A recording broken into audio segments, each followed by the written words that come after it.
love the music, Gio. I know, this is rocking. We got some rocking background music today. Gotta love that. All right. So, welcome everyone. Today is January 24th, Thursday, a warm and rainy day here in Massachusetts. Beautiful New England Welcome day. to Actifio On-Tech. We're missing Jason today, so it's just me, Jason, and this other character who we all know and love. That's right. We have a new audio setup today, so hopefully audio levels are good. We're counting on that right now.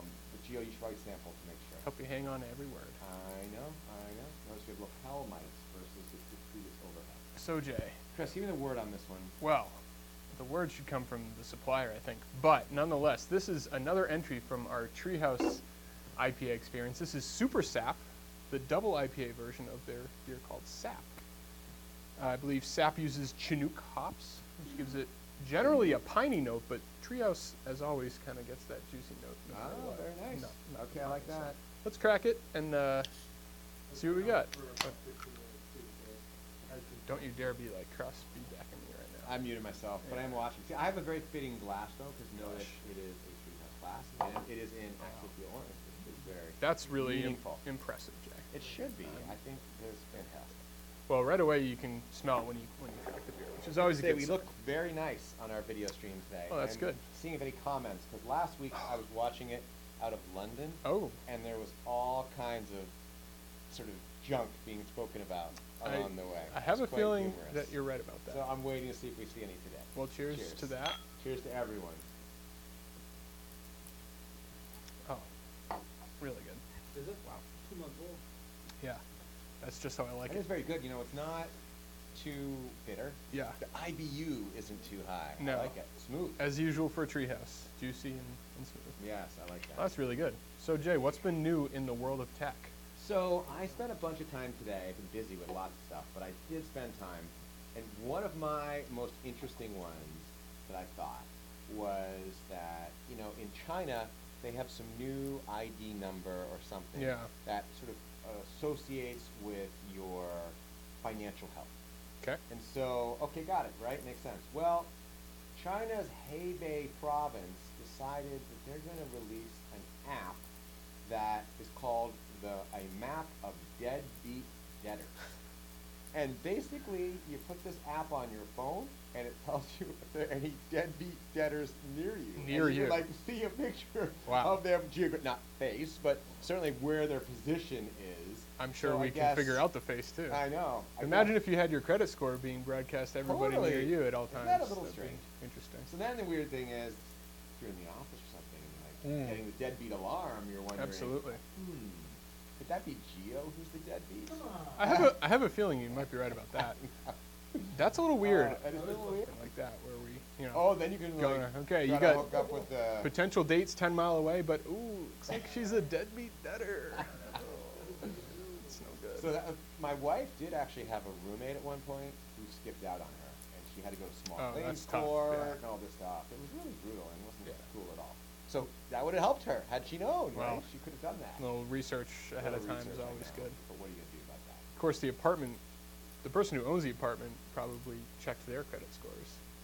And I guess they know. cleared them, but I don't know, because it was more of one of these deals where it was a great apartment and she would sort of, her roommate would move out because she was getting married. Oh, And so this other sublease. roommate just sort of moved in. Yeah, sublease, okay. essentially. Uh-huh. Right. So I'm not sure if they actually checked or if they just said, well, you know, we know one's good, AKA my wife, because she's been there a while.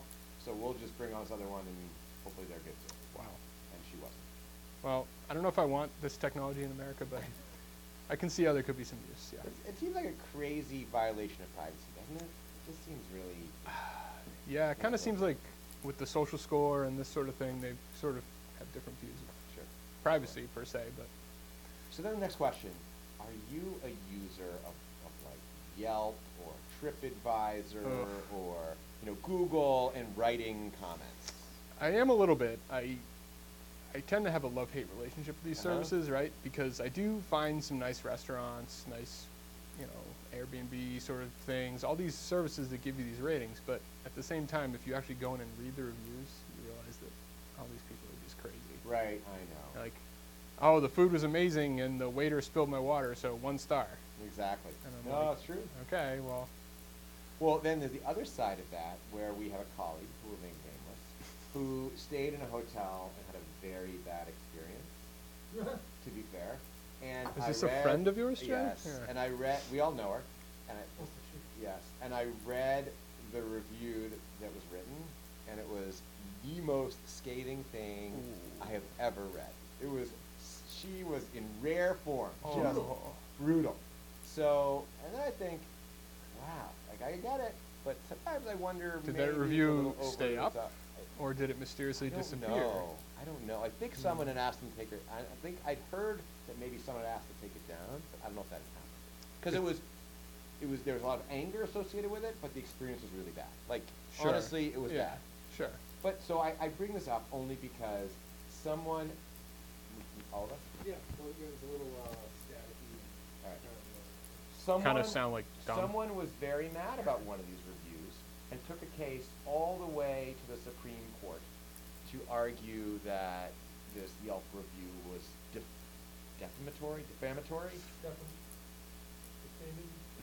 I don't know. Defamatory. Okay. So essentially went all the way to the Supreme Court this week. So that was interesting because you'd imagine if the Supreme Court had ruled, you're right, that's a problem, that could have a very detrimental impact on free speech. Sure. Right? Yeah. So, So I'm sure of course- it must fall under one of those protections where if Yeah, you're a great. public consumer company, you have to just deal with it if people. Totally. I mean, because there's libel on one hand, right? If you're just flat out lying, but I'm not sure that applies to protecting corporations. So. It is true. It is So they rejected this claim. They rejected this claim. So the thankfully. Yelpers are safe. Right, the Yelpers are Alright. safe for now. at Oh, least. jeez, Gio. Still higher. All right. do that. Can you adjust? How about I just talk like this? The levels You know up? what, just clip it to your nose, Adjust the turn it levels. Okay, now Gio, we're closer to the mic. Maybe please that's adjust the better. levels. So we're trying to adjust our Please hold. audio settings. Hopefully they'll be better. When you'll continue. So what else you got for me, Jay? Let's see. So here's a question: are you a Star Wars fan? I would say yes. It's a tough question when you consider the lifespan of Star Wars. I know. Well, on the whole, I first would was say yes. 1978 was it? Yeah. Or 76? I was only a young boy at that time, 18 years old. Ah, whoa. Yeah. Okay. Yeah. I look young. Yeah, there you go. So I remember that too, and that for me was a formative movie. Yeah. I loved that movie, and I think I saw that movie more than I've seen any other movie ever. So Oh, wow. I've sort of been able to relive some of that with my kids. Yeah. So we get to see them all again, and they keep having the new ones coming out. Right, Solo was the last Now, one. did your kids like the original movies? Or No, did I they think not? They may have said that to me because they were being nice. Oh, that's but very you know, thoughtful If of you go them. back and watch Star Wars now, it is a little poorly acted and kind of Sure. campy, but at the time it was ridiculously amazing. Yeah. idea. Definitely. So, but the story here is that Disney is really rethinking. They, for the first time ever, lost money on a Star Wars movie with Solo. They lost money on that? Yes, that's what they said here. Wow. And so the whole thing, the division has a decrease in revenue. So they're now worried about what they're doing. Disney fiscal year, blah, blah, blah. Could be Hollywood accounting, but Right. you know. The decrease in licensing, publishing, and game revenues will primarily due to lower revenues from sales of licensed merchandise, Oh. an unfavorable exchange, and a decrease in licensee settlements. That is a whole story, right? Because that's where Disney makes most of their money, is Right. the licensing, toys. So, and they had 3 big releases for Star Wars. They had the video game, Rogue Squadron or whatever it is, Mhm. 2. They had The Last Jedi and Solo. All Yeah. happened in 2018. And yet they didn't make money. No. They claim. And yet they were not happy at all about their results. They were down year-over-year, I think the number was. They were. So, net operating income would drop by about $100 million. I mean, 6% worse.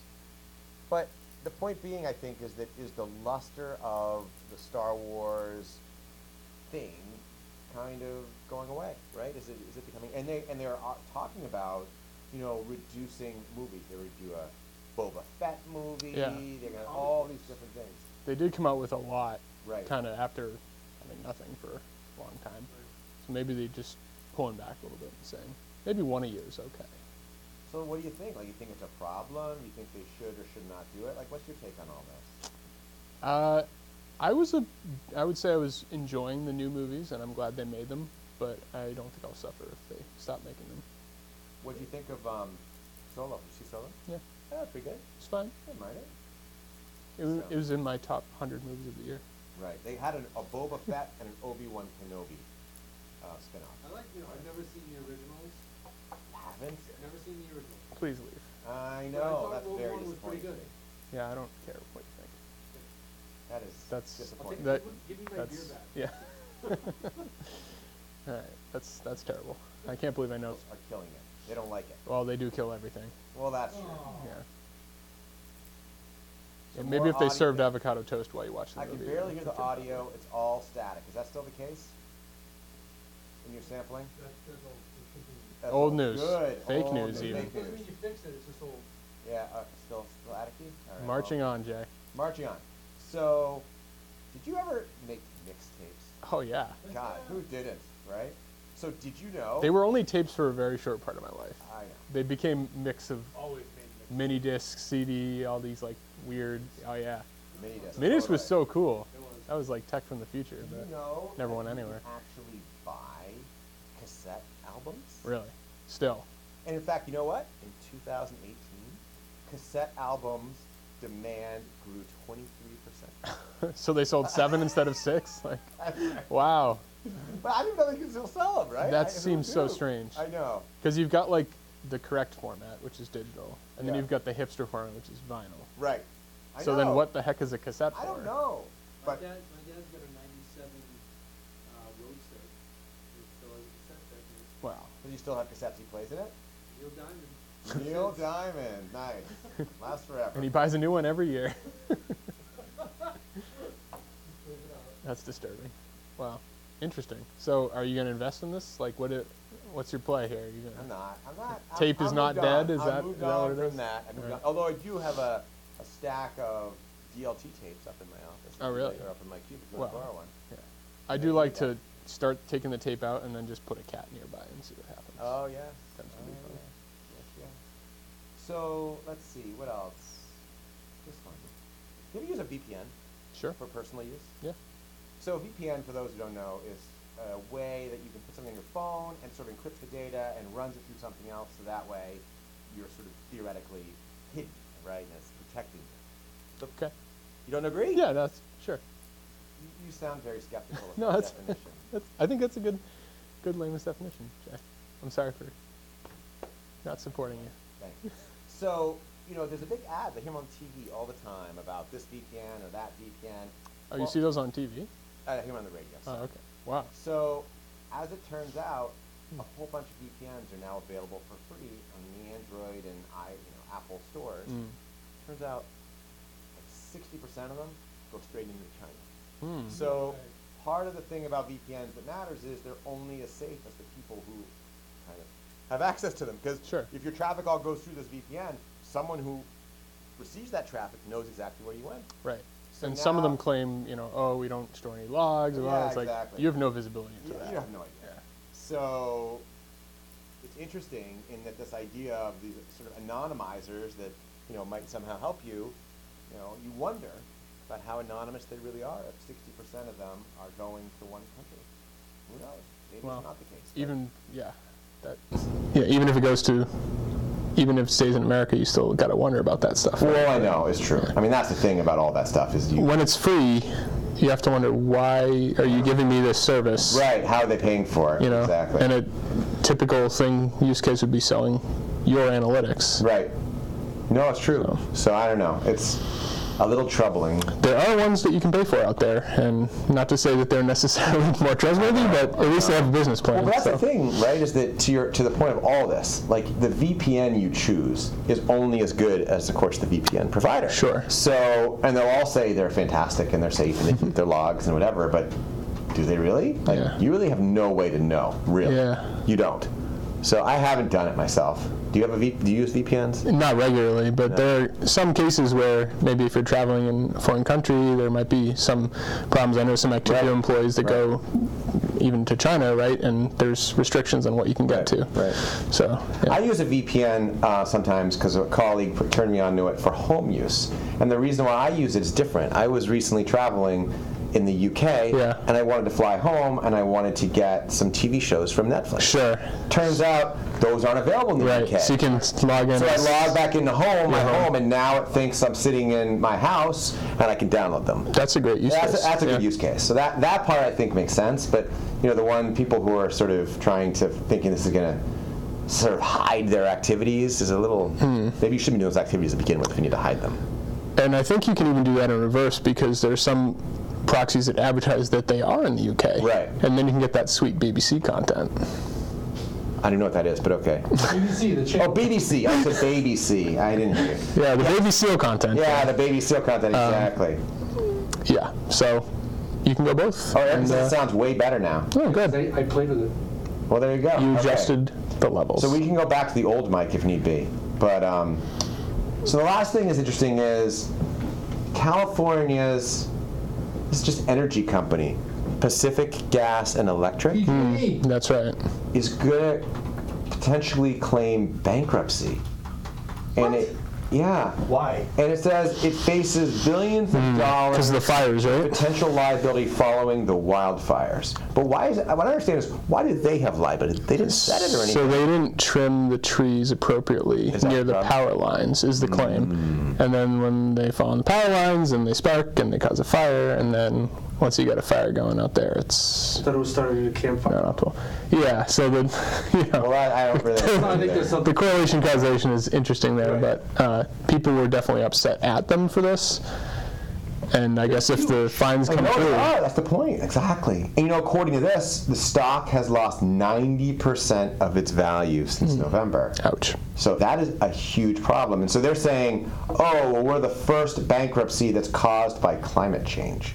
What? I guess that means because there's more. I'm sure there'll be more energy companies facing the same fate. I know. Hopefully. But. So I don't know, but it's a curious thing. It's a little troubling that they're declaring bankruptcy. 750 lawsuits from wildfires caused by power lines. Yeah. So and $30 billion in liabilities. It's pretty meaningful. Well, not only the fines, but also the, as you noted, the stock price, right? So as soon as people start turning on them as a sense of, oh, we're worried about this company, that effect can actually be far worse. Right. So. True. But I mean, on the flip side, your power company can't really go bankrupt. Like you can't. What are they gonna do? Have no power? Like that can't happen. Well, there's all sorts of weird options there, right? But right. Totally. In terms of suppliers or different things, but I know. I'm sure they'll sell off the infrastructure to somebody if they need to, and like the other company they started. Yeah, exactly. This is definitely not my fully private company. Yeah, but maybe Elon will step in and give us some Tesla batteries or something. Who knows? Exactly. Although there was a story I read a while ago about a utility in Australia that had set up one of the Elon Musk battery farms. Yeah. And that they saved like $100 million in. Did we talk about that on Tech? Did we talk about it? I can't remember if we did. I thought I remember talking with you about this, but it could have been at a different time. They all sort of, together after a while. The Australia power market was very screwed up because of the demand problems with the sun, right? So these batteries just smooth it out. It's amazing how fast they respond to things. Because you think about it, power. I don't know. I would sort of assume that there's some way to store or manage power, but the reality is with the power grid, there's nothing. There's nothing, right? The only way you reduce the power is by shut down plants, right? And then turn them back on. And it takes a while. Easy to do, right? Yeah. So it's interesting, this idea that you can store it when not used, and then use it when it is needed. You have to smooth it out. Well, we got batteries for that. We've got pumped hydro. I've heard that too. Compressed air. I've not heard that one, okay. All sorts of wacky flywheel designs. There's so many ideas, and I think everyone's really searching for that one that's just the cost efficient. Can really get us to clean energy. Gotcha. Jay, how's the Super Sap? I would say the Super Sap is quite good, as you guys would describe it, because you guys are much more into this. It's quite juicy, which for me is a good thing, because I don't like the very bitter of traditional IPAs, and this one is much juicier, which is good for me. Does it remind you of any particular fruit that you might enjoy? Citrus? Yeah, like a type of citrus fruit. Like a Kumquat? Yes. Tangerine. Kumquat? Dragon fruit, maybe. dragon fruit. I was thinking grapefruits. Yeah, grapefruit, There you go. definitely. All right. Well, thank you for sharing those stories, Jay. That's what we had. That's my Since story I of the week. came here with nothing. I I appreciate know. that. That's all right. Empty-handed. You're a little bit slacker this Empty-handed. week. It's okay. And an empty glass. Sorry, I heard some audio issues. I still want to get these things working. I feel like it's a Just better. use the overhead mic. Jay, we got to just Yeah, practice. it's right there. We'll keep We could use practicing. it next time. I just didn't, but okay. Pains me deeply, but I will. Leave your feedback in the comments about which mic we should use. Yeah, there you go. I like that. Don't forget to pound that subscribe button, I believe is what the YouTubers say. Excellent. All right, everyone. Have a great Till week. next week. See you later. Cheers. Thanks, Cue Jay. outro music. No, our outro music. No outro.